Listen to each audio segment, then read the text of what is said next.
April Fool's Day is a significant day about recognition of parentage of children born via surrogacy if they've been born overseas.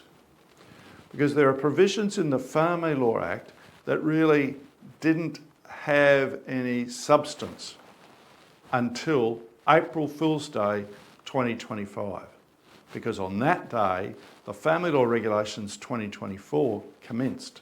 And what they do, there's a provision in the Family Law Act that says essentially this, that if you're recognised on the birth certificate according to the law of the Commonwealth, state or territory, or a prescribed overseas jurisdiction, then you're presumed to be a parent. So look at the birth certificate. If you're in the right place, then you're presumed to be the parent. Well, the problem was until April Fool's Day 2025, there was no overseas jurisdiction that was prescribed. So birth certificates only applied if the child was born in Australia. If the child was born overseas, tough luck. And then on that day, suddenly there were all these overseas jurisdictions that were prescribed.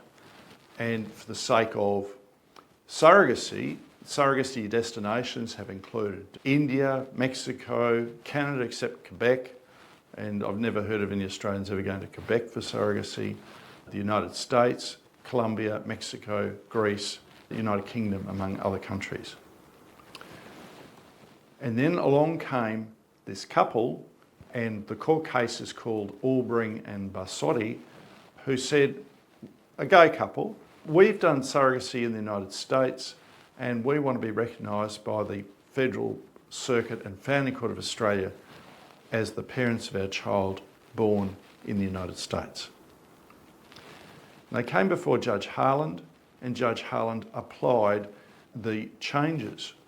And it is no surprise that she said, well, you got an order, and there's my language, not hers, of course, you got an order in the United States that you were the parents, you were therefore placed on the birth certificate as the parents, and therefore, because the United States is a prescribed overseas jurisdiction for the purpose of this provision of Section 69, capital R of the Family Law Act, you are therefore recognised as parents in Australia. And Her Honour then made a declaration for the purposes of all Commonwealth law that they were the parents.